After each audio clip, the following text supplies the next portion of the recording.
This is the Overton Pod. Hello, Kanthan. I have no tears to shed today, I'm afraid, John. None whatsoever. I'm afraid that the Munich Security Conference, which has closed You know out. what I love about this show is that I never know how. No one will believe this, but I never know how the show is starting because we don't discuss it before, and then I say hello, and then you come up with whatever you decide to come up with. So do carry on. Well, the Munich Security Conference, which has literally left the Europeans in tears. Yes, it's quite unbelievable. Yeah.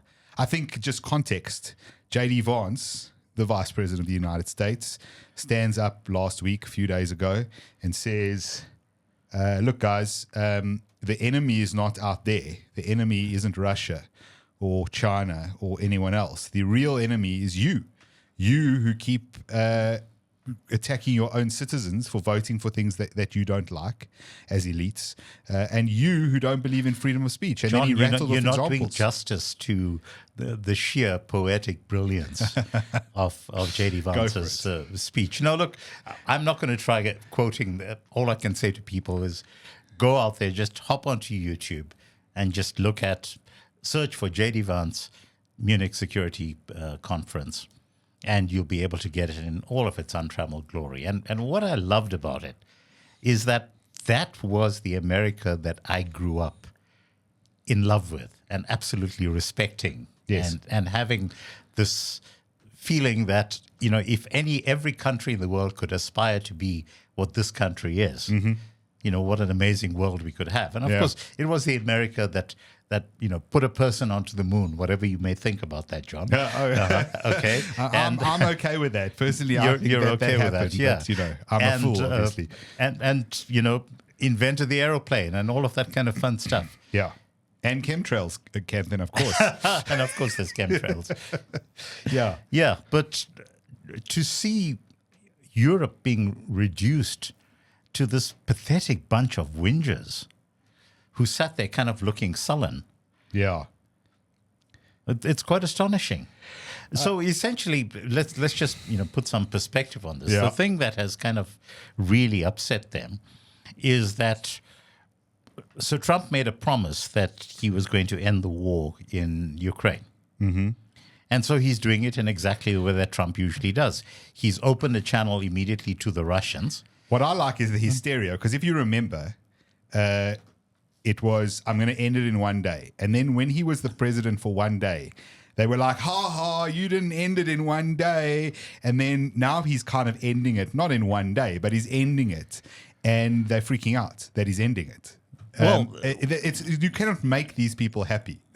Well, the thing is that we still don't know how far it's going to go. And the really interesting stuff that's happening is that Europe is now kind of gathering together, and they're saying that we must support Ukraine at all costs.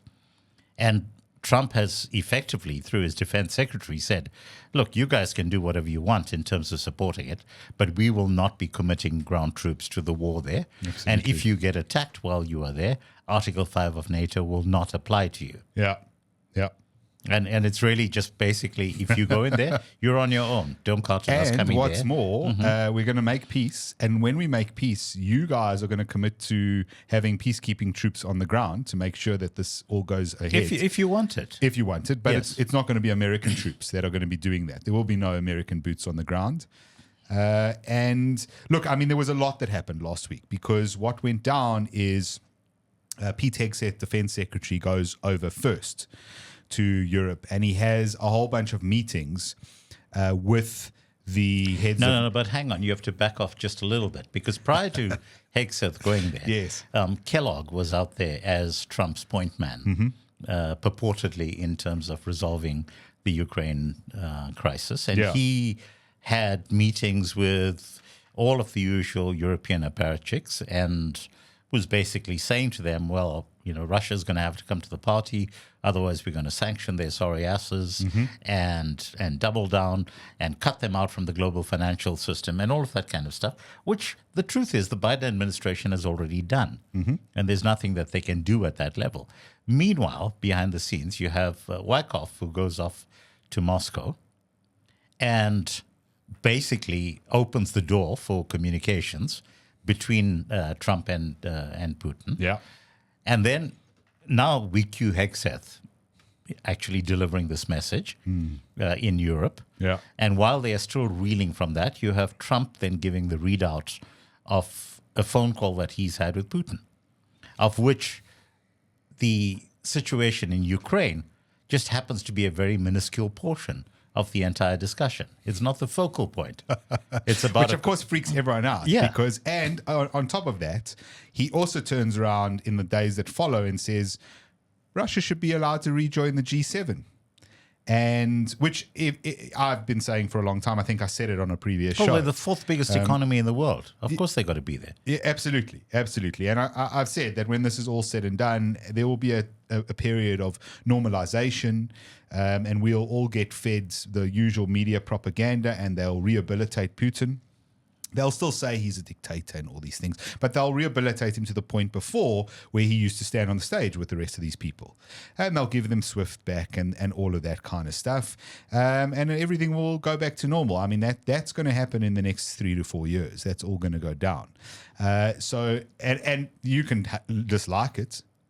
You can hate it all you want, but that is how it's going to end. It's how it has to end, because there was a point not too long ago that we weren't that far from an all-out war, a world war, and potentially a nuclear war. And let's not forget there was the false flag operation just a couple of days back, Yes. where they tried to create an incident around Chernobyl. Yes, they did. And this was after there had already been warnings from the Trump administration that there's likely to be a false flag operation coming soon. And they tried. And, of course, they weren't able to pull it off.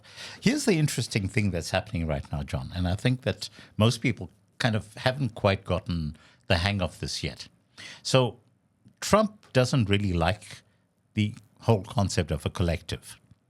So he doesn't like dealing with organizations. He doesn't like dealing with NAFTA. Mm-hmm. Okay, he doesn't like dealing with whatever the Pacific Partnership was called. Yeah. Trump likes doing one-on-one deals with individual players around the world. And right now, the concept of the European Union is just anathema to the way in which this guy actually does business. And people don't get this, because he wants to be able to just have a one-on-one discussion with the likes of Viktor Orban, Yeah. and say, here's what I want from you, and you're going to give it to me. And by the way, it's going to be entirely on my terms. Yeah. And, Viktor Orban, if he plays his cards right, he'll say, that sounds really good. And how about at the same time you give us X, Y, and Z? And that is literally the way in which Trump has been working with people his entire life. Now, when you take that business scenario and you try and apply it to geopolitics, which most of the analysts out there are not able to do because they don't simultaneously straddle both those worlds.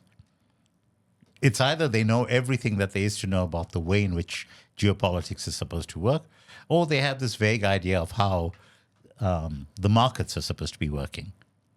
But dealing with business people at an individual level, no, they don't get it. I also feel as if the way global leaders have approached geopolitics in the post-World War II consensus, essentially, has been to play inside the game. They're all pieces on the Monopoly board. And so they play within these dimensions that have been created by who knows along the way, these rules that have been made up which don't need to exist. And from my perspective, Trump comes along and basically just kicks the entire board over and goes, I'm not playing that game. That's not the game I'm playing. Those aren't the rules I'm playing by. That's not how we're going to do things anymore. Oh, it's like Alexander cutting the Gordian knot. It's exactly the same thing. Yeah, it's a nice comparison. I think, the other thing that did also happen, which I was referring to, is that Hegseth, rocked up at NATO, which has been saber rattling the entire time of this war, and really, if they had been let to run free, and I'm not sure that they didn't get very close, frankly, because Biden, as we know, was not in control. And I think the only thing that stopped them was that someone in the American government realized that their money laundering operation could get really out of hand quite quickly. But, you know, he rocks up at NATO and suddenly there's a meeting and suddenly the entire conversation has changed about funding of NATO, about contributions towards that, because as we know... Well, it's actually reset back to where Trump used to be. But, you know, here's my analogy around this thing, you know, that you have the spoiled brat in the neighborhood, which is NATO, you know, who basically goes around terrorizing the neighbors. And the neighbors basically let this kid have his own way because the kid is always saying, don't mess with me, my daddy's going to come beat you up. And then suddenly daddy pitches up and daddy says, no, you're being a brat, go to your room.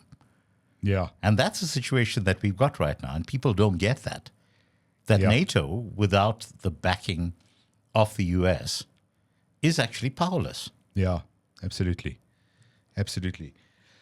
All right. So is that your big one you want to discuss for No. a week? Well, that was my opening gambit. I do think there were two speeches that JD Vance gave last week. One was the Munich Security Council, and it wasn't that it was a brilliant speech. It won't go down in history as an amazing speech, but what it will go down in history as will be the resetting of America as the leader, the moral and ethical leader that people think it should be, or that it has been. If you don't like that, well, you're not going to like this administration. But the reality is he laid down the law, and he told Europeans directly to their face that what they've been doing is wrong. And what I really liked about it was there was no sort of euphemisms. There was no speaking in weird terms that has become the standard for leaders around the world where they don't say what they mean. There was just very simple wording and then examples. So he, for example, turns around and he tells them, you don't believe in freedom of speech. Here's an example of Germany arresting people for having freedom of speech, for saying things you don't like. Here's the United Kingdom arresting someone who was praying in their head outside an abortion clinic, not obstructing anyone, just across the road praying. 50 meters away. 50 meters away, and they arrested the guy, took him to court. He ended up paying a fine, a very £9,000, which is not a small amount of money. So he gave 200,000 rand roughly. He gave tangible examples, but I think the best sort of response, which in itself then vindicated what he had said, is that the German finance minister stood up a day or two later and started his speech, which clearly hadn't been written for that purpose, but felt he needed to add into his speech that he needed to respond to JD's speech.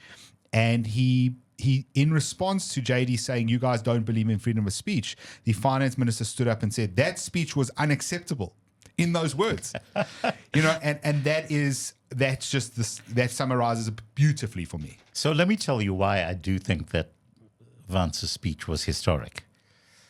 It was because of that particular phrasing that he used. He said, look, we all know what we are fighting against, but what are we fighting for? And that was profound because it actually cuts to the heart of why we are supposed to exist as a species. We're meant to fight for something, not fight against something. And calling the Europeans out to account on that and saying you're actually weaponizing your states against your own people, and that's something that the bad guys used to be doing. That's always the stuff that we were fighting against. Yeah. And you've now turned it upon your own people. Yeah, it's very interesting. The other speech that I wanted to refer to was the one he gave at the AI conference. There was an AI conference 3-4 days before this Munich one, and in France. And he gave just to correct, it wasn't an AI conference. It was an AI safety conference. So the conference was actually called to try and say, how do we actually ring fence AI, and put in place checks and balances and all of that stuff. Because we've been told, you see, again, playing inside the monopoly board, we've been told by who knows, with what evidence, that, of course, AI is very dangerous. And so we have to ring fence it. Well, we already know where that came from because Mark Andreessen went public with the briefing that the Biden administration had given to the tech industry, where they said, if you guys think that you're going to be able to just get on this AI bandwagon and develop it yourselves, you're wrong. We're actually going to be controlling it, and we're going to have a handful of players that are going to be playing in this space, and this is the way we're going to be doing it going forward. And the fact is that the Europeans basically were lockstep with that particular ideology. And suddenly a Vance pitch up and say, actually, this is all about how we can actually become the world leaders in AI. And we'd like to take you guys along with us. And we hope you're going to do things that are going to make you fit in with what we're doing. But we are not going to slow down the pace. If anything, we're going to be accelerating to make sure that we can outpace everyone else in the world. And really, our principles of freedom, which have applied in the United States for 250 years, will continue to apply to AI. And in fact, that is the greatest strength of the stuff that the US has done. Because if you look in terms of the entire offspring of the great internet project, all of the world's largest companies at that level are those that have been relatively open for most of their existence. And eventually they end up coalescing around a handful of companies. But the fact is that you got there based on the fact that there were literally dozens of companies who were competing in the same space to actually be at the top of market. I mean, you might remember MySpace as an example. I actually never had a page, but I had a MySpace page because MySpace was around before Facebook, and I was out there sort of circa 2006, I think it was, and Facebook came along a year later. Yeah, I think. Look, great speeches and really great tone from the administration. We've spoken about it. Perhaps let's get into this a little bit, because I did say on a previous podcast we'd leave America behind, and there was quite a bit going on. So we've since had all this happen. And as I say, great tone set in terms of foreign policy, international relations. There's also all of the stuff that's going on with Gaza, which... Trump's crazy idea 2 weeks ago of Gaza is going to become a Mediterranean resort. And we're going to be done with all of this nonsense. Well, it can be the Singapore of the Middle East. Yeah, so that's what he was, the Riviera of the Middle East. And it sounded insane. And since then, there's been a lot of developments that means it won't come about. So let's swing around to that one, because I think that's one we should go into in a bit more detail. Okay. But I do want to just, touch a bit on the entire AI thing, because very significant things that have come about since the last conversation that you and I had. Now, you might remember at the time there was this kind of almost chortling on the part of the West. Oh, look, China has managed to put together this AI model, and they only spent $6 million. Yeah, it was $6 million. It was $5 million. Yeah, so 100 times less expensive. Words to that effect. Okay, so, and of course, we've had the past 2 weeks to be able to dig into this and unpack it. So here's a couple of things that I just want to put out there. Now, first and foremost, DeepSeek was built on the original open source code that came from OpenAI to start off with. Okay, so that's the first piece of the puzzle. So they're building on top of something. So they're building on top of something that was already open sourced. The second thing that we've been told is that the Chinese were actually making use of their own chipsets and their own data centers in order to be able to build these things. And in fact, what we discover was that even though access to those NVIDIA chips was actually constrained by U.S. export regulations in terms of going across to China, they were not constrained in terms of going to Singapore. And so you had this massive load of chips that were shipped, NVIDIA chips that were shipped across to Singapore, but Singapore doesn't have enough data centers to accommodate those chips. And if one looks around in terms of the data centers that exist in Singapore, remember that Singapore is like, pretty much the size of Greater Johannesburg. It's flippin' tiny. And there aren't data centers in Singapore that are able to accommodate those chipsets. And more to the point, there isn't enough of a power grid to be able to drive that is a big problem. as well. And so it's very clear that Singapore actually became the gateway for then funneling the NVIDIA chips across to China. So, hats off to the Chinese. Great propaganda coup on their part. To be able to say that they pull this thing together for $6 million. It was not $6 million, okay? So that's two pieces so far. Firstly, it was built on top of OpenAI. Secondly, it was built on NVIDIA chips.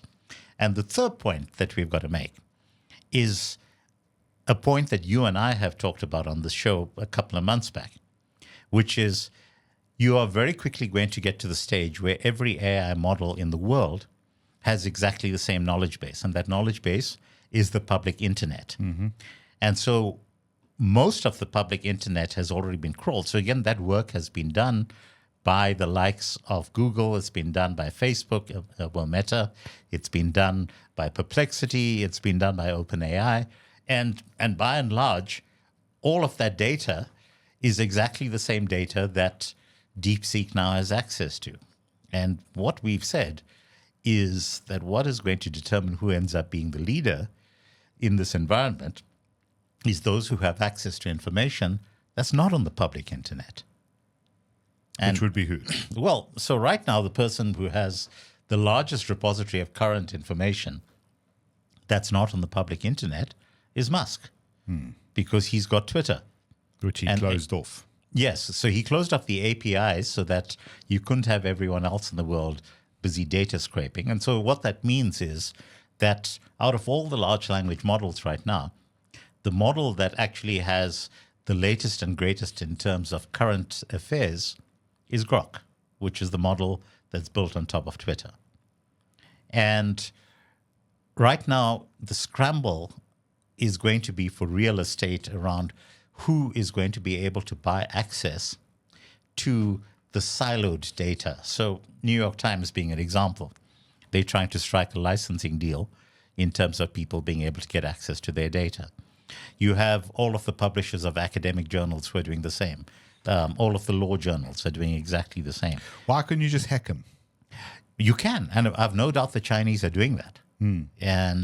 But let's take medical journals as an example. For years, there's been obviously medical journals. If you want to actually go and read a medical journal, that's not open, and many of them aren't anymore, or never were. Then you have to pay for an article. You might pay $9. You might pay $30 for to read a few pages of an article. So. And then obviously universities pay giant fees to have kind of open access. And if you're part of a university, then you can access most things. But it's very expensive as an individual to access these things. And then what happened was there was a Russian hacker, essentially, who built a website called Sci-Hub. And you could go into Sci-Hub with any DOI, which is the identifying number of any paper published, and you could enter that DOI, and then in time actually links and other things could also be entered, and it would bring up that paper free of charge for you. It would give you a PDF of that paper. Now, obviously, the FBI and a whole bunch of others tried to clamp down on this, and she's had a lot of problems, and that website has moved in terms of hosting many times, but it's still up and running. Last I checked, I think it only does articles. It doesn't reliably do articles post about 2022, 23, because that's when all the sort of legal trouble started. But I'm just wondering, why is anyone paying for all of this stuff? The New York Times, for example, I mean, if it's me, I don't even need to hack it, right? I go and find someone who's got an archive of the New York Times going back to 1920. They've got this on microfiche in basements somewhere, and I go and I scan that into computers. The computers now have OCR readers, so they can then convert text, printed text into computer text, and that's it. And I'm just wondering, at some point, but I do find something interesting, because I know you love AI, and I know, it's a passion of yours. It's also part of your background in terms of what you studied to an extent. I know it wasn't called AI necessarily then, but it's your thing. But I did find something quite interesting. I think it's useful, and it's got its pros and all the rest of it. However, did you know that if you ask AI to draw you a clock, an analog clock, which tells you that the time is 9:57 in the morning, it will not be able to produce that image? I have heard this, and I've also tested it. No, I haven't bothered testing it. And I can tell you it's accurate. And the other thing that I know that has been tested and has been accurate is if you ask AI to draw you a picture of a person with a pen in his left hand, yes, it will always draw it with a pen in the right hand. It's just an interesting limitation that currently, and it's something I think is very important to understand about AI in terms of it's being called artificial intelligence. And I think there should be a limitation on that word. Yeah. Because the reason it can't do the clocks, let me just explain that. And for the same reason it can't do the left-handed person. The reason it can't do the clocks is because it's taking all of the images of analog clocks that have ever been put out there. Now, the majority of those will probably have come out in the last 40 years. And they will have come out from watch companies, Swiss watch companies, luxury brands, and as adverts, right? And photographs. And so the majority of photographs online are advertising images of watches. And the majority of those are set at 10 past 10 because that is the most aesthetically pleasing time to advertise your watch, and it also enables you to see more of the watch face the logo. I actually thought it was a pair of Hitler salutes, like so. I switched the camera to you right there, just so everyone could see Kanthan the Nazi. So, you know, it's interesting to understand that limitation because there are certainly limitations in other areas which we may not yet have as easily identified. Well, but you've actually made the very crucial point because everyone talks of it as AI, but again, a point that we've discussed here before, these are large language models. Correct. And the crucial difference between that and AI is that these are not capable of being sentient in the sense that they're not able to go off and ponder the nature of the universe unless they're actually asked a question. Yes. And until such time. Or see what's coming next, right? Yes. It's like if you have ChatGPT or whatever it is, Grok, whatever you're using, and lots of people are using this stuff at the moment, but you have to give it something. It doesn't then understand what you're going to ask next or go, well, given that, you know, I think we should then discuss. It doesn't really do that. It can have a conversation. I know someone mentioned to me the other day, they're using it as their therapist. They've paid for, you know, ChatGPT 4.0 and they're using it as a therapist, and it's quite good. But obviously you're still feeding into it. Then it will give you feedback to something you fed, and then you will still have to feed back into it. And as we've pointed out, yes, large language models, not yet what they referring to as AGI, right? Yes. Which is general intelligence, yes, which is the point at which its AI will look like a human. And look, many people, you know, myself included, have been saying that we're nowhere near to AGI. I couldn't agree with you more. Yeah. Mm-hmm. I know we like to disagree on the show, and the audience does too, but I couldn't agree with you more. And I think, you know, and that's also a point about what JD Vance was getting at, is the technology right now is not a threat to humans. It helps humans. He made an interesting point about jobs. In which, you know, obviously people have turned around and said, well, we're going to lose all our jobs to AI because AI can do the work. And he turned around and said, nope, AI is going to drive jobs. It's going to drive human productivity. And I think that so far that's been accurate. It has been completely accurate. And we have to look in terms of, you know, every time we've had these major upticks in new technology that's suddenly taken over the entire environment. I mean, you know, Uber being a case in point. You know, suddenly Uber ended up creating probably hundreds of thousands, if not millions of jobs around the world. Just by nature of the fact that in order for it to succeed, that you need to end up having drivers. I mean, bringing it back home, you just have all of these motorcycle delivery guys now working for the various supermarket chains. Absolutely. Absolute menaces on the road, but they're all gainfully employed. That's correct. Yes, That's driving correct. horrendously, but gainfully employed. So this is, you know, well, job driving creation. horrendously also creates jobs for medical personnel, I guess. Sure, but and essentially, cleanup crews. Essentially, what we have here is technology at the core of it driving job creation, and yeah, it is going to take away jobs at another level. So, you know, one of the points that we need to recognize is that probably in as little as 10 years' time, the whole concept of the long-distance truck driver is going to be obsolete.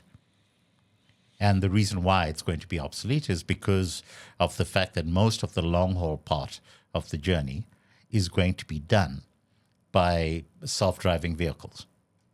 And and it's very likely that what you then have is when you get to the last mile radius, that's the point at which you have a human that then intervenes in order to ensure that where this truck ends up delivering its goods actually aligns with the destination. I just want to point out that we invented that about 100 years ago. You're talking about the horse-drawn carriage. I'm talking about the train. Okay. because trains, which, to be honest, are certainly not in South Africa, but overseas, are pretty much automated. They often have someone in the driver's cabin to just monitor it, but they can pretty much be automated. And they used to go from one place to another place, and then the last 5 miles or whatever was loaded onto a truck and driven somewhere. But yeah, I think that's entirely possible. I will caution again, Volvo turned around and said we were going to have fully self-driving Volvos in 2022. That was in 2014 or something like that. Never happened. Musk turned around in 2014 and said we're going to have fully self-driving Teslas by 18 or 19, and then it became 20 and 22. And now he's released the latest update of self-driving to his Teslas, which is update 13.2, I think it is. And it's very good.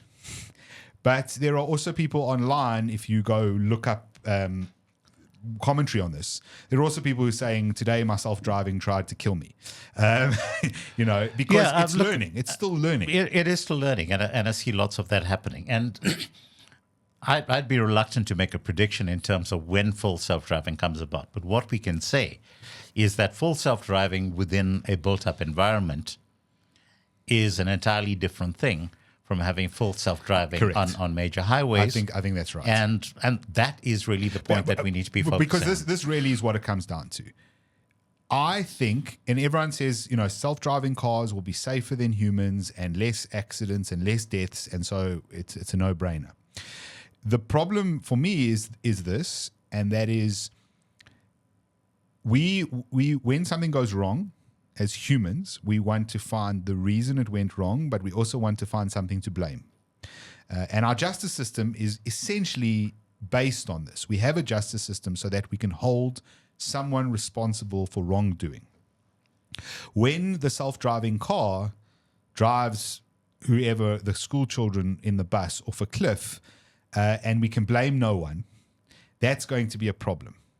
And if you don't believe me, the reality is that if I offered you right now to get onto a 777 or a 787 or an A350 or whatever, a large airliner, and I said to you, no one is in the cockpit, this airliner is being completely flown using an AI pilot. I think my answer to that is that I would be very reluctant to do it. I think every single person. But the reason why I would be reluctant to do it is because I'm aware of the current limitations of technology. So now let's use the example of driving off a cliff.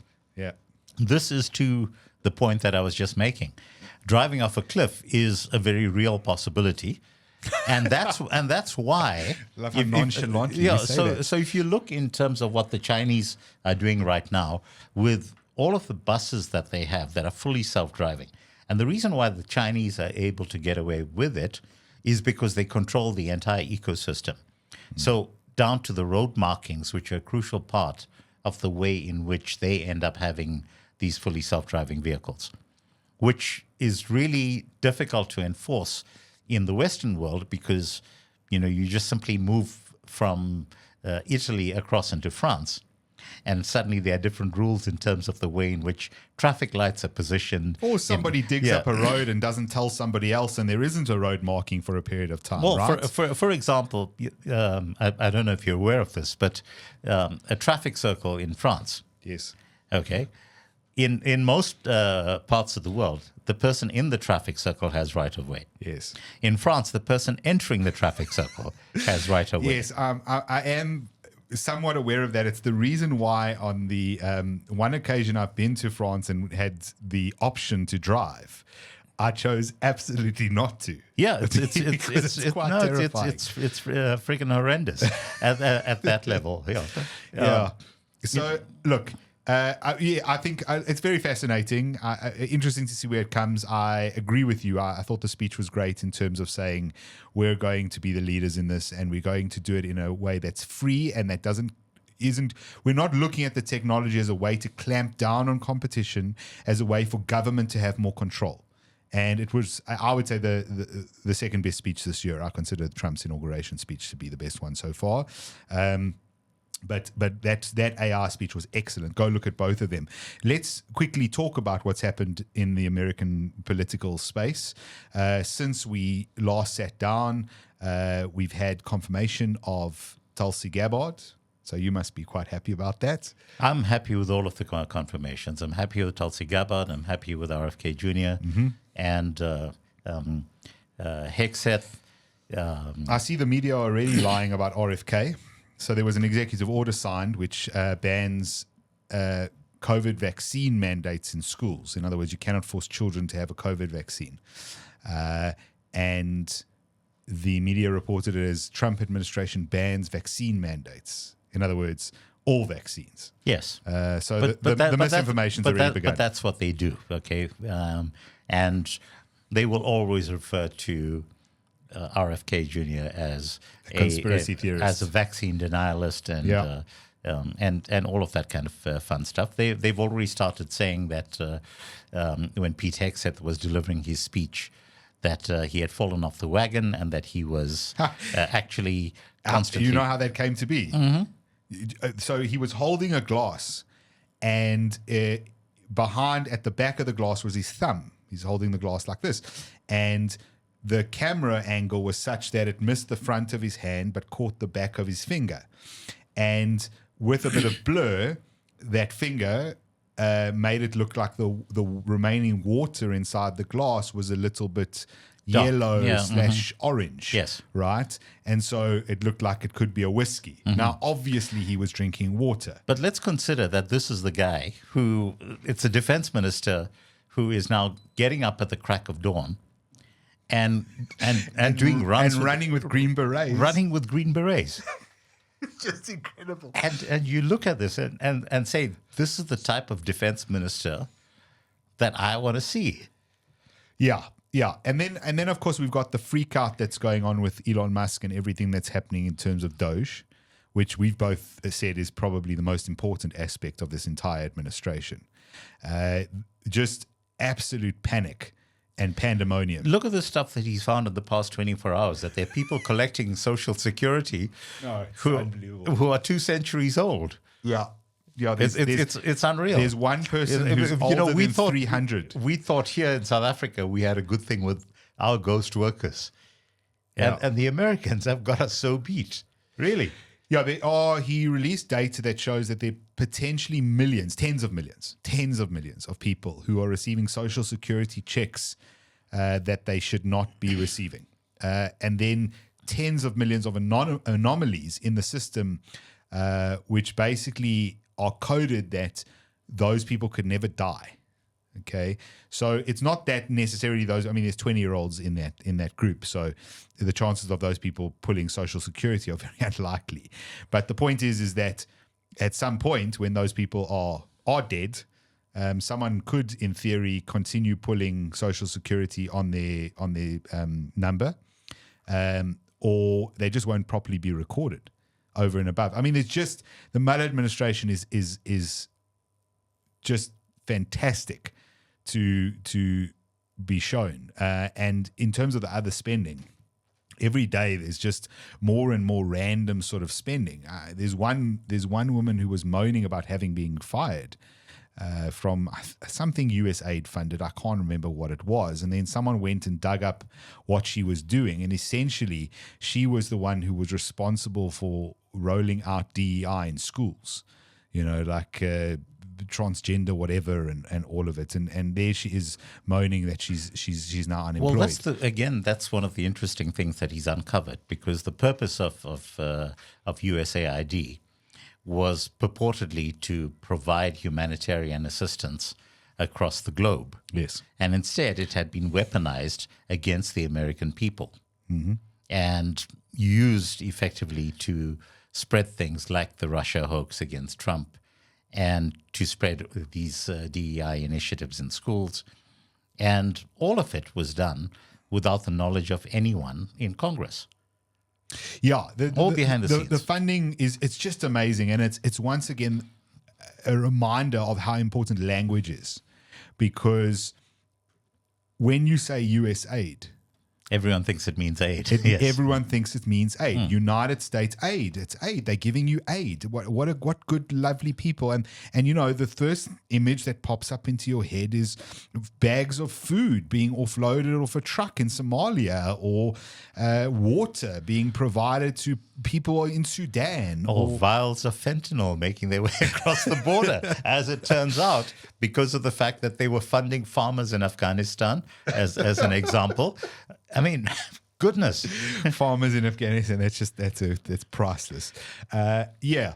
So that's been quite incredible to behold, and the absolute freak out that's happening in that regard is also very, very interesting and very telling in terms of who's freaking out. The big talking point in American media in the past week has been constitutional crisis. And the reason they think there's going to be a constitutional crisis is because everything Trump does, they basically take into court. They choose their jurisdiction, so they know it's a liberal judge, and they take it to the liberal judge, and the liberal judge inevitably rules against Trump. This will all be overruled when it goes to higher courts or when it ends up at the Supreme Court. But essentially, it's a delaying tactic. It's a delaying tactic. They've got tens of thousands of lawyers and hundreds of millions of dollars in a war chest that they've essentially raised to do exactly this. This is what they're going to do with this Trump term. And the constitutional crisis is they're trying to create a situation where there's a rule against him and then he violates the rule and then a court said it, and then it's the executive ignoring the courts, and then inverted commas constitutional crisis. Except for the fact that last week Trump turned around and said, of course I'll listen to what the courts say, but I'll appeal it. And he said that that's what he's going to do. So we can expect this to continue for basically 4 more years. So that's been of some interest, and I think that's it with regards to the Americans. Anything else you want to note about them? Well, the interesting thing in terms of those judges, yes, is that the Republican House is now moving to launch impeachment proceedings against all of these judges. Excellent. I think that's great, because judges are generally lifetime appointments. Yes. And especially district judges. Yes, but they can be impeached. They can be impeached. And I think there need to be consequences for ruling politically. If you become a political player, you cannot be a judge. Well, the interesting thing in the case of one of these judges, so here it is. One of the activist judges blocking Trump's agenda, Judge John Bates, is married to the founder of a USAID-funded NGO. Carol Reese is a Democrat lawyer who started Hope for Children in Ethiopia, a longtime USAID grant recipient. So there you go. Yes, huge hope for children, paying for her house, I'm sure, in Washington, and D.C. they were giving Clarence Thomas a hard time because he spent a holiday on a billionaire's yacht. On the yacht of a friend of his. Yes. And he's never needed to adjudicate any cases that were involving this person. Yes. So, yes. All right. I think one other thing, just as pure entertainment, is America does this. They pay a hockey match against the Canadians, America versus Canada. And normally it's a friendly match. Not this time. American anthem got sung, was booed by the Canadian home crowd, and the Americans proceeded to destroy the Canadians. So 3 fights within the first 9 seconds of the match, and a couple of very hard hits. If you go look it up online, there's some good stuff in there. Hockey's a great game to watch.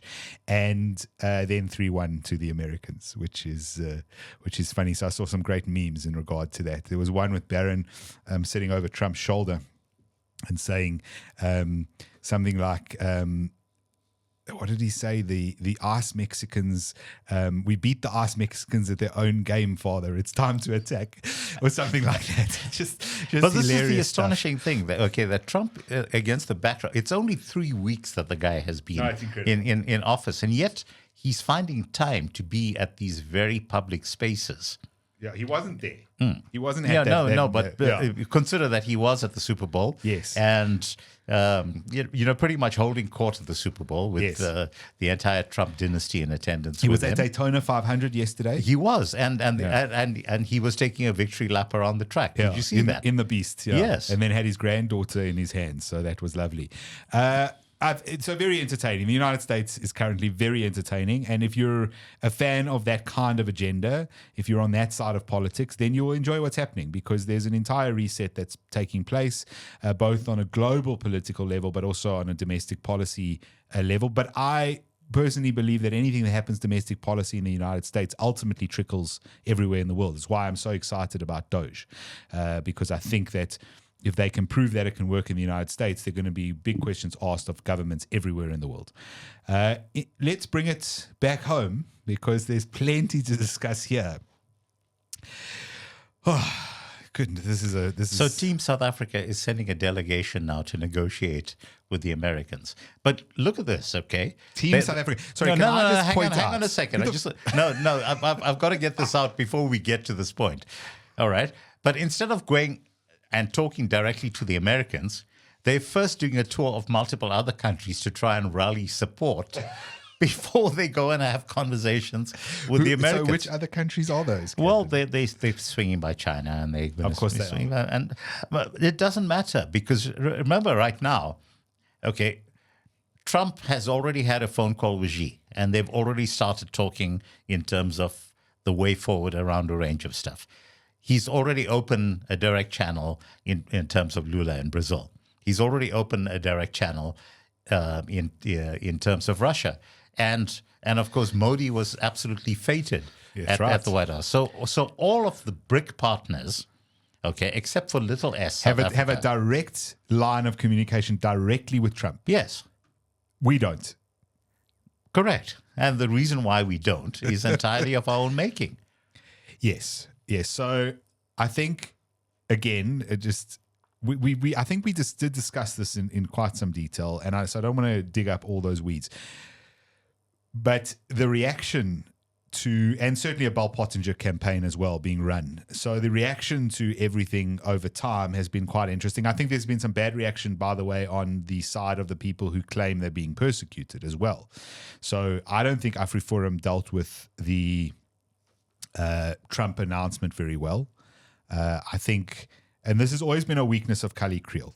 His PR game is not as good as Ernst Rutz, for example, who is just better to the press, far more thoughtful about his words often than Kali is. It's no insult to Kali, but that's just the reality. And so sitting down at a press conference and kind of rebuking Trump. Now, I know that they didn't mean to come across like that, but they did. And so sitting down and saying, no, thanks, but no thanks, was not the right response from that type of organization, which has been actively trying to lobby America for quite a long time to take a look at South Africa and do exactly what they're doing right now. So I think that was not a great response. However, that wasn't the best response it could have been. The other side has just been complete and utter disaster by comparison. Obviously, we've got idiots from the ANC speaking like morons. You've got Cyril going, we won't be bullied. Yes, you will. It's the United States. Then you've got Paul Mashatile saying, we'll decide what we do in our country. Good luck with that, Paul. And then you've got, of course, Fikile Mbalula blowing hot air, as he always does. So you've got senior members of the ANC, instead of knowing how to be a little bit diplomatic, instead of saying, we have heard America, we will have some disagreements, but we look forward to having fruitful conversations about these topics. They've gone full bore against the Americans. And of course, that's led to the situation where they can't pick up the phone. Trump doesn't want to talk to them. And in fact, they're going to send delegations and they're going to be met by almost no one. And here's the interesting part. It's obvious that the Republicans have no real interest in engaging with them, as long as Trump has no interest in engaging with them. But you would think maybe the Democrats do. It turns out they don't either. And why? Well, the Democrats were very, very angry with South Africa for their position on Ukraine. And the Democrats were driving, obviously, a lot of that support for the Ukraine war and obviously supporting Ukraine against Russia, the aggressor, and all the rest of that. And the ANC chose to take sides and then chose to have Russian ships dock here and do who knows what with weapons. Look, I'm pretty sure that the Squad will be very happy to meet with South Africa. Yes. And, this is simply because of the fact that I think the Squad were quite jubilant at the point at which South Africa went to the International Court of Justice. Absolutely. Well, if you're a Hamas supporter, you recognize other Hamas supporters. That's how that works. But for the most part, mainstream Democrats and mainstream Republicans are not going to come to the party here. So they're going to get a free trip to China and wherever else they go, and then the USA, to achieve pretty much nothing. I'm sure we'll be sold that they've achieved a lot. And of course, it'll be Trump's fault for not meeting with them and all the rest of it. So I think the more interesting thing, though, has been the knock-on impact in terms of what's been happening back home. So if you've been following most of the current zeitgeist around the kind of raft of legislation that the ANC has snuck through in the past period, and the DA's reaction to it. Yeah. It's my view that the DA has been taking an absolute pounding in terms of support. The DA is screwed. Yes. The DA is screwed. From my perspective, and I also have some inside info, so I'll mix the two together and you can decide what's what. But essentially what happened was the DA has reacted poorly to Bella, poorly to NHI, and then EWC came along. And it was as if there was that final nail in the coffin sitting there waiting to be hit by a hammer. And all their supporters were like, look, you screwed up the other two. Let's hope you don't screw up the last one. Now, most people don't realize that NHI is going to do almost as much damage as EWC, probably more, because NHI is actually going to happen. EWC, they will now slow roll it for a period of time. NHI is happening as we speak. But the point is they then dilly-dallied on EWC. So they came out. It went through and they didn't know what to say. They took 72 hours to respond. America responded. Before the DA. Okay. AfriForum responded before the DA. Agri-SA responded before the DA. And when the DA finally responded, it was Helen Ziller. It was milk toast. Yes. It was milk toast. No, but it doesn't matter. But the fact is, it was Helen Ziller who responded and not Steenhuisen. Yes. But eventually Helen Ziller responded in the correct way.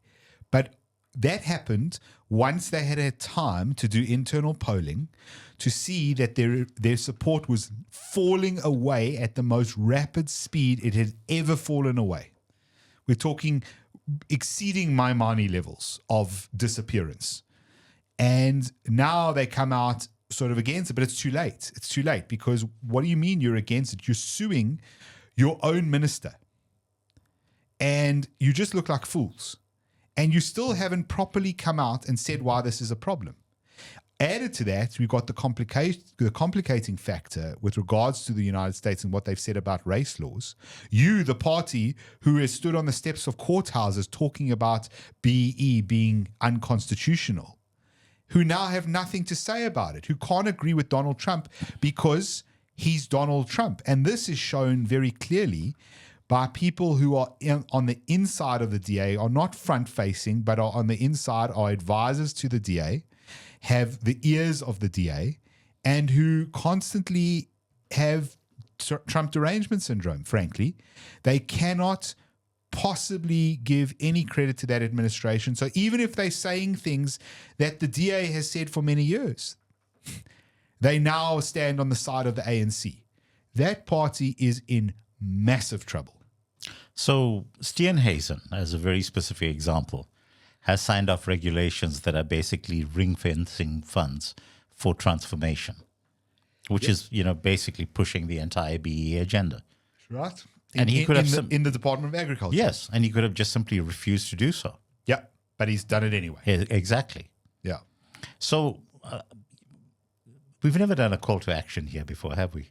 Can we do a call to action? You go for it. Okay. So my call to action is I think that as many people as possible, I don't know what the monthly subscription is, but I urge as many people as possible who feel strongly about the way in which the DA is literally stuffing up this country right now.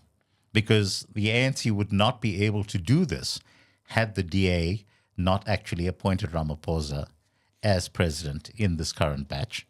So I am urging people out there, go and sign up as a member of the DA. Pay your membership fee, get into the decision-making halls of the DA, and ensure by the time the next election comes around, there has been a hostile takeover of the Democratic Alliance, and we replace the entire crop of leadership with competent people who will actually push an agenda of a meritocracy, of complete and absolute non-racialism. It's not about competence, because I will say this. Majority of the people in the DA are competent. The issue that has come around is that they are not ideologically sound. Yes, that's a very good point, and yes, you're quite right. Because you can have a competent bureaucrat who is going to administer laws that are patently unjust, and said person will do so simply because of the fact that said person is very competent. That's right. And so that's really the issue. The issue is that we have an opposition party which is meant to be centrist. Some would view it as center left, some would view it as center right, but the reality is they don't behave as either of those things. And it's just infuriating because firstly, it's 20 years, 30 years of effort built into building that platform, which is now about half the size of the ANC, which is nothing to be sneezed at. It's the way they got into government. But now is completely wayward on the ideology, cannot stand up for anything. The ANC has stood up for every single one of their principles. Okay? They have passed more communist legislation in the past year than they passed in the 29 years that preceded that. Prior to that, yep. It is unbelievable. And for 8 months of that year, they had partners who were the DA.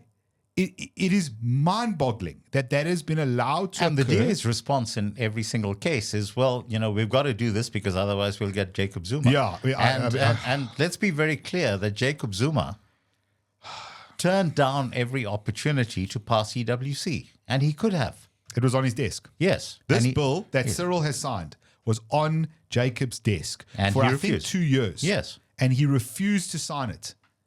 But Cyril, no problem. I'll have you know that the NHR was also basically on Zuma's desk. Zuma did not like Aaron. And in fact, you'll remember there was a shuffling that happened, and they moved Aaron out of health. Yes, right. And so again, this is it's fascinating how broken some people's minds are. They cannot see both men as potentially being bad, but understanding that maybe one's not as bad as the other.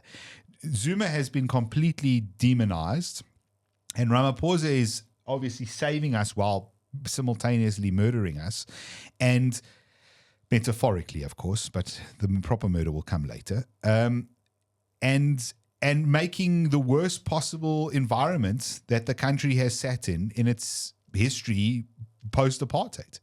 It's just quite astonishing, and the DA taking it like they do, and then not taking a gift horse from the United States. I mean, you spend 30 years standing up against race-based discrimination as a party. Your base are people who either are of all races and are against it, or who are white, okay, and Indian, and don't like the race-based discrimination. It's a good base to have. It's millions of people. If they all go to the polls, in fact, if that entire base went to the polls and voted for you, you'd probably be in power on your own. They do that for 30 years. They fight against this stuff. And along comes Donald Trump and goes, yo, you guys need to cut that shit out. And the DA turns around and goes, Donald Trump, bad orange man. Mind-boggling in terms of complete political suicide. The reaction of the DA should have been very, very simple. Thank you so much for bringing this to the global attention, Donald Trump. We really appreciate it. We look forward to partnering with you to ensure that these discriminatory laws can be dropped so that everyone in South Africa can live in prosperity. Simple. And then, even more so, you don't have to leave the GNU, because then the ball's in the ANC's court to either call you out and leave the GNU, kick you out. But what are they going to call you out for? Because the ANC has stood true to its values. Yes. And they cannot call out the DA for doing the same. Well, the point is that at least the ball would be in their court. The ball is constantly in the DA's court. But we know that the DA have no balls. And when did that happen, Kanthan? I mean, thank you. But I mean, what has happened to that party? Sorry, but Tony Leon, who had like 4% of the vote or something, I can't remember the exact number, but it was somewhere around there. The man was like a Jack Russell with one of those ropes that you pull on, and like he wouldn't let go, you throw it around and you'd be throwing him in the air and he'd be. You go back and look at some of the speeches he gave in Parliament. The man was unstoppable and unflappable. And with due respect, so was Helen Zille. Absolutely. And what has happened to that party? I strongly suspect that the party has simply been held under control by its funders. And I think it all comes down to that. And, this is the reason why I'm saying, effectively, the only way we're going to be able to have any sort of political change in this country. And look, for the longest time, there are many of us who've been speaking about the need for actually doubling down on self-sufficiency, taking ourselves off grid in terms of electricity and water and security and medical care and all of those types of things, simply because we can't rely on the state to provide it for us. But as long as we have a corrupt government running the country, all of those efforts of ours will always pale into insignificance. And really, the only way that the Americans were able to extricate themselves from this mess is that you had Donald Trump come along and essentially do a hostile takeover of the Republican Party. Mm-hmm. So that's the story of what's happened to the U.S. today. Mm. And he said, look, for the longest time, you guys have been shooting your mouths off about a whole range of things that don't concern the majority of the American people. So he said, for one thing, going into this next election, I'm taking the entire abortion discussion off the table. Mm. It's done. The Supreme Court has spoken. It has been handed back to the states. We are not going to be discussing that at all in the forthcoming election. We are going to focus on the things that are going to pull us together as a country, that everyone in this country actually agrees with. But also that benefit the majority. So we've spoken all about this US aid funding and all the largesse that's been going around both inside the United States and outside of it. And that's the Uniparty. You talk about a hostile takeover. The reason a hostile takeover was required is because the lobbyists, for example, on Capitol Hill, whether they're tobacco lobbyists, whether they're military lobbyists, whether they're pharmaceutical lobbyists, doesn't matter. There's lobbyists across everything. There's lobbyists for Israel. There's lobbyists for other countries. There's lobbyists across multiple areas. They don't just target one side. No, they target everyone. That's right. And for the longer right. So if you go look at the big issues, everyone agrees with each other, right? They disagree on small little nonsensical things, and mostly that ends up screwing the average man on the street. And I wonder if we don't now have a Uniparty in this country. But I've been saying this for the longest time, that the ANC and the DA is very clear to me. Well, the current edition of the ANC and the current edition of the DA are funded by the same paymasters, which is why they're constantly dancing to the same tune. I'll go one further. They read the same books and listen to the same media over and above that. And I'm, from where I'm sitting, it's very clear to me that Helen Zille and Tony Leon don't actually control the reins of power within the DA. They don't. Well, let's see the next shock to come, because Ashur Sarupin is the Deputy Finance Minister. Ashur says he's a classical liberal, at least he used to, last time I saw him. And he very much believes in fiscal responsibility, being fiscally conservative. And He doesn't believe that taxing, or he never used to believe that taxing the hell out of people was going to be helpful in any particular way. He certainly knows what the Laffer curve is.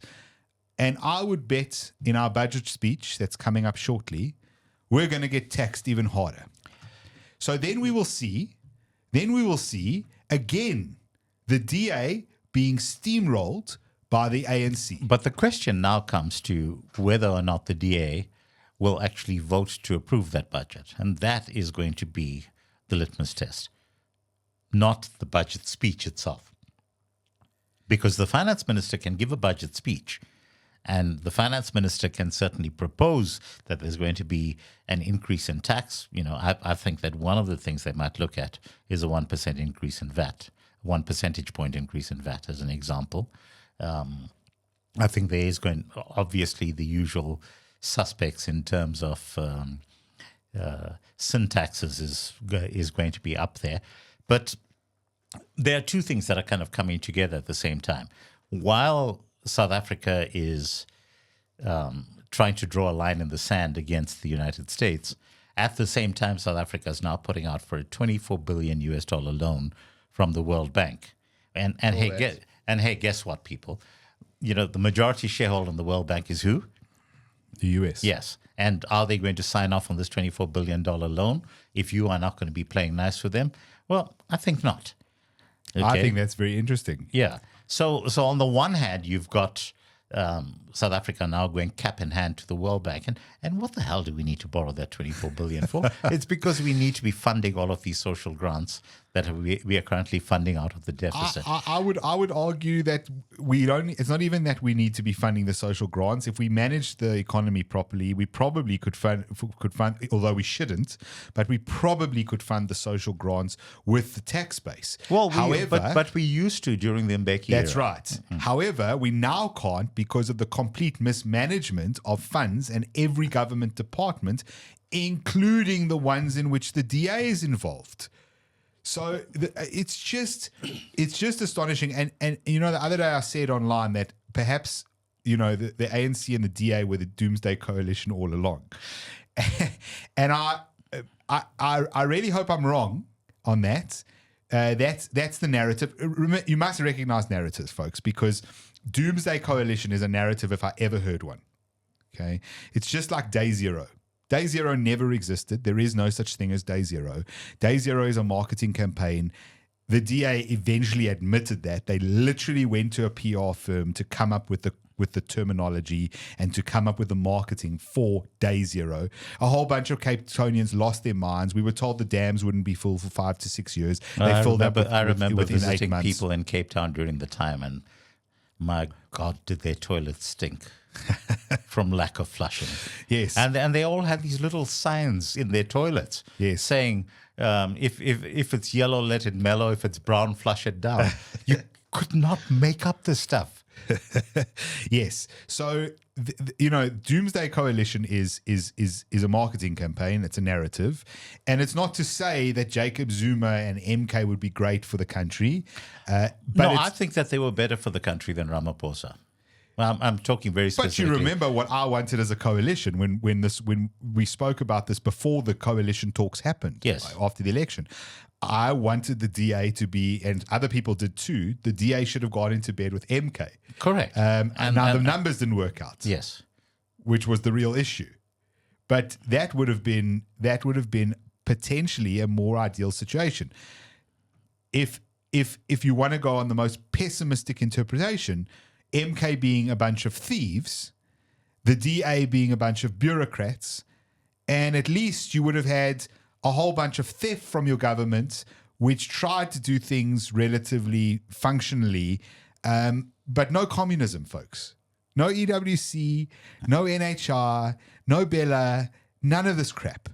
And that, unfortunately, hasn't come to fruition. But I don't know where people think this ends up, because if the DA carries on as they are, losing support as they are. So the interesting thing is not going to be the budget speech. It's going to be whether the DA approves the budget. You said. Yes. But do you think they will?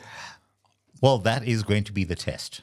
If the DA approves the budget and if the budget has NHI in it, I think that the DA is gone. It's an interesting point. Do you think NHI is enough to break the camel's back, so to speak? There's no way that NHI can be included in the budget unless you have an extraordinary uptick in the budget. And where is that money going to come from? Because the fact is that the 500,000 people who provide 50% of the personal income tax revenue in this country are already taxed to death. And remember that those 500,000 people actually include everyone in government employ who earns more than R1 million a year, which effectively is smoke and mirrors because those are not real taxpayers. Because it's feeding yourself. Correct, yeah, because they've been fed It's the extension cord plugged into itself. So track backwards, and you'll probably find it's probably closer to 400,000 people that are actually funding this country, and those 400,000 people are increasingly looking to moving themselves offshore. I don't know how many people within your circle, for example, you might know of that have moved to places like Mauritius. I know quite a few in my personal circle. I know. It's a handful, to be honest, but it's not insignificant. No, but you see, the reason why it becomes significant is that when you're looking at a base that in of itself, in a country of 60 million people, when you have 500,000 people that carry the country in terms of personal income tax, and if you have out of that 500,000, 1,000 that decide that they're going to be moving out of the country, that's a significant hit in terms of money. Yes. Because those are the people from that 500,000 that can actually afford to move. Because remember that most of the politicians who are earning R1 million a year, they're already, at least 2 paychecks away from utter poverty. Because if they lose their employment, they are going to be out in the streets because they haven't been saving, they haven't been investing, they've got hideously expensive motor vehicles, all of that kind of stuff. So what I'm saying is that there is no place right now for the Minister of Finance to be suddenly finding money that they haven't already taxed to death. So we wait to see how the DA votes on the budget, depending on what's in the budget. I mean, we'd give them a pass if the budget was a reasonable budget. So if the Minister of Finance says, sorry, we've got NHI, but we can't afford it, which would be the sensible thing to do because, the Minister just simply needs to say, we can't allocate money to this without taking money away from elsewhere in the health budget, which is a reality. And of course, by the time this conversation of ours gets on air, that discussion will already have taken place, right? Well, hopefully we'll be just before it. But there's already money being taken from health towards NHI. This is already going on. There are posts which have been frozen, posts for doctors, job posts that have been frozen. And so either they're training posts, but that's still a body in the hospital treating patients. Those are qualified doctors training to become specialists. There's a whole bunch of those that have been frozen. There's a whole bunch of specialist posts that have been frozen. And I want to speak carefully because government will come back and say, no, they haven't been frozen, but they're sort of silently frozen. Well, they haven't been frozen. We just haven't filled them. Yeah, or the ads haven't. The ads haven't gone out for a year. It's not like we're expropriating without compensation. We're going to pay no. I'm aware of a department that requires a head of department that hasn't had one for over a year, and they did interviews and just haven't appointed someone because there's no money to appoint someone. You see, but there are people in NHI jobs that have been appointed in the last year, specifically with the goal of rolling out NHI, and those people are earning decent money to basically push out the ideology. That advert you saw was the brainchild of those types of people, and the sort of campaign that you hear the minister being on the TV all the time talking about it. These are the types of people that are driving that, and so that's already happening, and it will be interesting to see. But I just want to say, by the way, that there's a chapter in my book devoted to the NHI on how to make it work.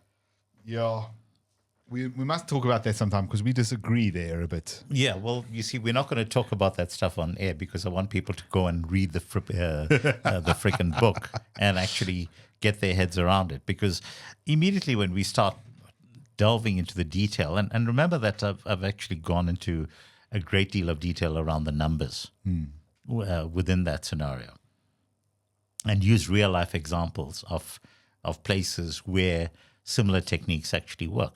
I think a lot of people are going to be upset that one of the working examples that I used is Israel in terms of how to actually have a functional national healthcare system. And again, the crucial thing to take into account is that it is not run by the government.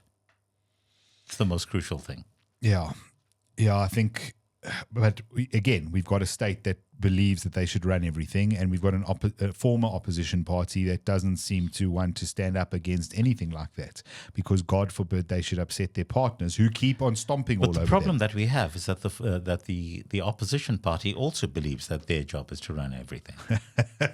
That is also true. That has become the capable state, right? Yes. The capable state, probably which has always been the main point of disagreement that I've had with Helen whenever I've had public conversations with her.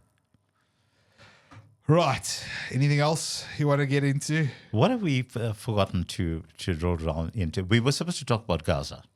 Oh, well, go for it. Yeah. Can we talk about Gaza very quickly? Go for it. So a lot of people have been upset with Trump because he said that he wants to turn Gaza into this Rivera place. Well, in fairness, let's just frame it properly. He wants to level it, what remains of it. He wants to level what remains of it, move all the people out. Gone. No one. No one's there. There are no civilians. And then he wants to bring in builders and architects and all the rest, and then rebuild it and make it into something. But do carry on. So my specific point around the entire Gaza conflict, and so there's a couple of pieces here. All right. So my standpoint with regard to the entire Palestinian conflict has always been consistent through the years. Okay. That I want a peaceful Middle East with a peaceful, independent Palestine. And I think that Hamas need to be taken out because they are murdering thugs and they have no place in the civilized world. And I've been absolutely consistent on this. Now, the problem that you have in terms of trying to impose a military solution in terms of the Gaza conflict is that Hamas has always used civilians as human shields. And the civilians are actually powerless in order to be able to do anything against us because of the fact that Hamas have always been very well funded externally, and they're basically a mafia, right? Can we be clear about this? That they're absolutely brutal, and they will do everything to actually enforce their worldview. And we saw this very clearly at the point at which the ceasefire was declared. Suddenly, they turned out in all of their uniforms. But when there's actual combat going on, you can't actually tell the difference between who's Hamas and who's not. And the end result is that civilians end up getting killed simply because you can't tell the difference between combatants and non-combatants. So what that tells me is that the way in which you solve the conflict is in fact a logistical issue. And it's a logistical issue in the sense that you need to have a way to separate the combatants from the non-combatants. And that's why Trump's proposal makes sense to me, because if you go through a process of removing every person from Gaza, and let's be very clear, I'm not talking about people being taken out in ways that are anything less than humanitarian. Okay, you actually provide a very safe passage. You ensure that they are properly fed and cared for all along the way. But what it means is that in the process of moving people out from this territory, you effectively have the opportunity to ensure that the people who are leaving are disarmed. And that's why I say it's a logistical problem. Because by moving people physically out of the territory, there's no weapons that are getting moved out with these people. Yeah. And at the point at which people then remain behind, the people that remain behind, you assume are combatants. But take the view that the overwhelming majority of people who live in Gaza want to live in peace. And I believe that most people around the world want to do that. Yes, admittedly, we know that there has been indoctrination of many people from a very young age. But by and large, it's my view that most people would rather that they be able to grow up healthy and happy and be able to feed their kids rather than actually waging an endless war on the assumption that your kids are going to suddenly go to heaven. So if you move people out of Gaza and you then go in and completely level the place, as Trump has been saying, that enables you to take out the tunnels, to take out the underground factories that have been producing all of the missiles that have been lobbed in the direction of Israel. You rebuild the place and then bring people back in. But when you bring people back in, you do have a disarmed population that are not going to be a threat to Israel anymore. And hey, guess what? You've been able to achieve a peaceful solution without killing civilians. And that's why I say it's a logistical issue. Now, there's one more point that I'd like to make around this, okay? And I think that if Trump wants to pull this thing off, the best way that he can pull it off is to actually say to China, we are going to move out the civilians, you come in and do the rebuilding. And the Chinese will do it more efficiently than anyone else in the world, and they will immediately ensure that there is street cred that gets passed around the world in terms of how this actually gets done. And it becomes a global solution of effectively disarming Hamas, which means Israel is then able to live in peace, which means that the Palestinian people who then return to Gaza are able to live in peace. And it's a win-win scenario. And people... So that's the Kanthan edition. Yeah, that's the Kanthan edition. People can stomp their feet as much as they like. Right now, we can't have business as usual in that situation because Hamas is going to continue attacking Israel. Israel is going to continue retaliating, and civilians are going to continue dying. And disarmament of Hamas is the only way forward from my perspective. And this is going to get me so much hate mail. Probably. But I mean, there's nothing objectionable you've said there.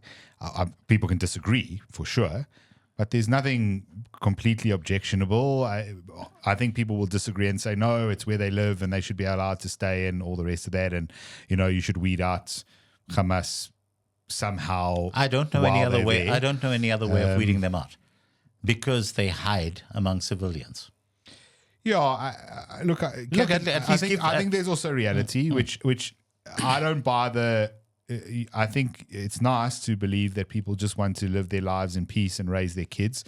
But I think that two things can be true. People want to live their lives, eat dinner with their family, raise their kids, send them to school, etc., and also want to kill their mortal enemies. Like, history is replete with examples of that. And so, I mean, I agree with what you're saying in principle, but I don't think you're going to solve that problem. And I think what Trump's potential solution, although I do believe it's a very tall ask, but I think the potential solution that's being offered is, look, if we've rebuilt it as, Las Vegas by the Med, then it's very difficult to make it a terrorist's hiding place because it just won't really be possible. And if you create prosperity somewhere, then in general, people tend to revolt against anything that fiddles with that prosperity. Really, what you're seeing in Europe right now by populations is them revolting against what they understood to be European prosperity, which has now been interfered with by mass migration, as one example. Yes. They understood that life in Europe looked a certain way up until 10, 20, 30 years ago. Now it's starting to look a different way, and those populations that remember that are very unhappy about that situation. So you could theoretically create the same scenario in a place like Gaza where you reset, and that reset involves, look, Gaza is actually just a resort by the sea, and it's really a lovely place, and people get to live in apartment blocks there, and other people come as tourists, and there's lots of restaurants and there's lots of service industries, and it's great, and everyone's kind of happy and lives a normal sort of life. And then when people try to come back and infiltrate it to attack the neighbor next door, the people go, no, sorry, we're not happy with this. Again, I think that that's an interesting solution.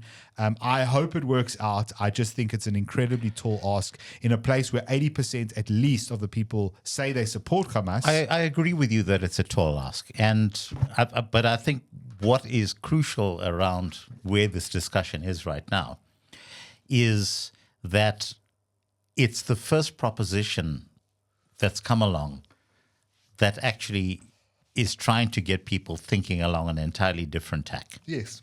About how you can actually end this conflict in a way that is going to guarantee peace in this region. That's right. It's not playing the game again. We're kicking that game away.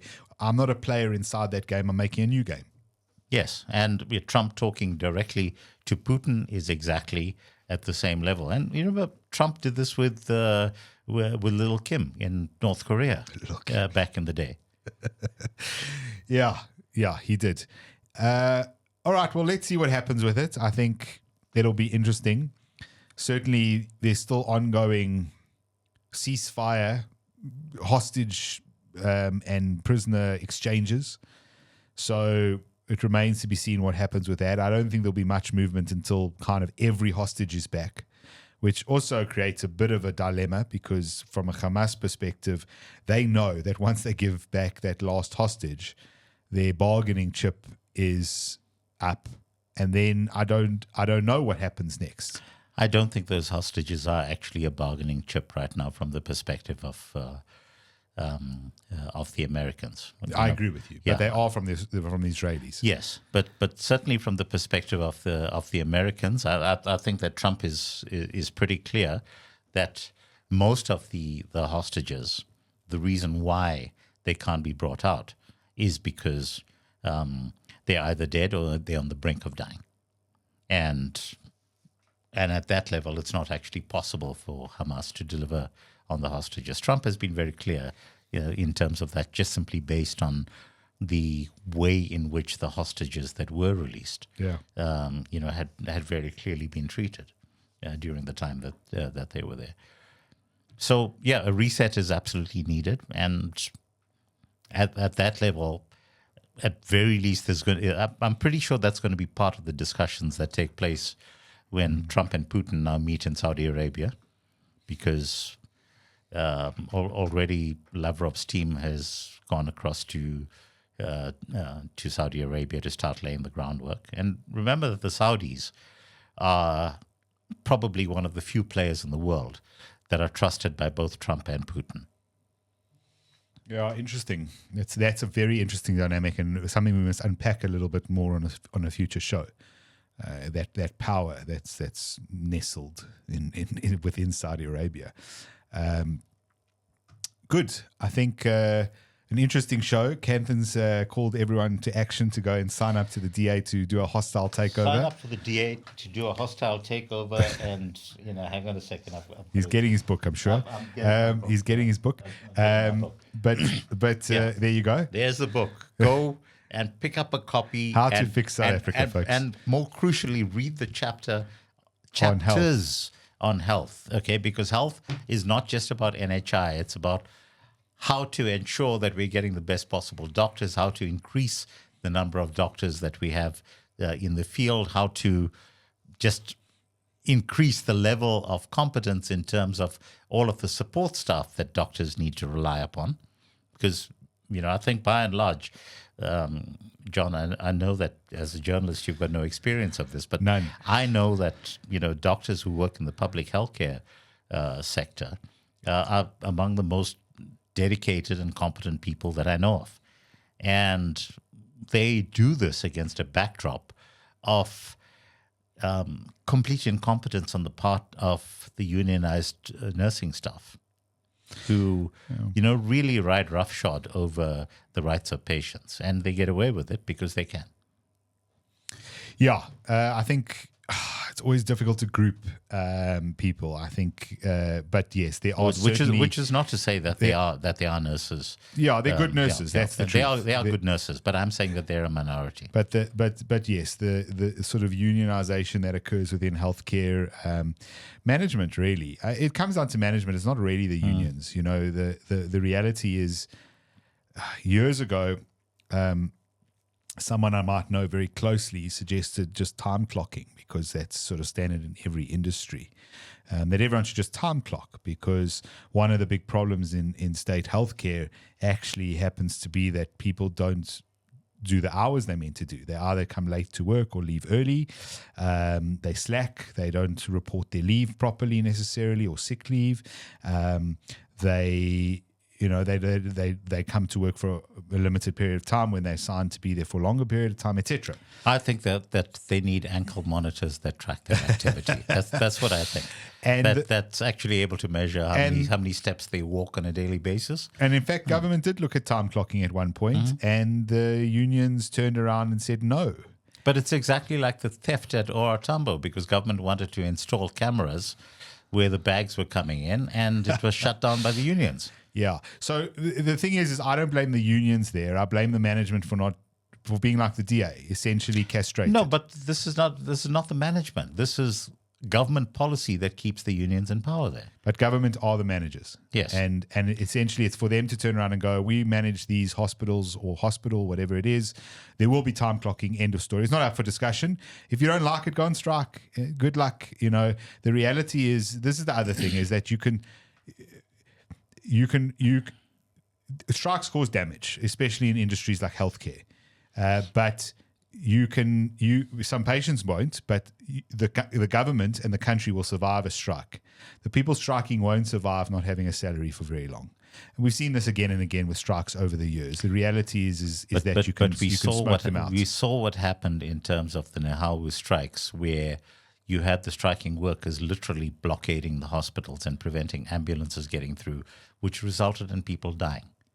I fully agree with you, but again, it comes down to management with balls. In that case, government, who has the monopoly on violence, and who has been given the monopoly on violence by the populace. The reality is, if you block an entrance to an ambulance, you should be forcibly removed, and if you refuse to be forcibly removed, you should be harmed. Let's leave it at that. But we live in a world without consequences, and so we may see some return of that with the likes of Donald Trump, JD Vance, etc., and what we were discussing when we started the show. I think a good place to leave it. Thanks very much. All right. All good. We shall see you next week. As always, thank you to those of you who've been listening, watching, sharing. Lots of that going on. I've been getting more comments from random people who like the podcast or enjoy watching on YouTube. So thank you as always. Give the show a like. Make sure you share it with those you think will enjoy it, and maybe those you think will not enjoy it. And we will, as always, catch you next time. Cheers. Cheers.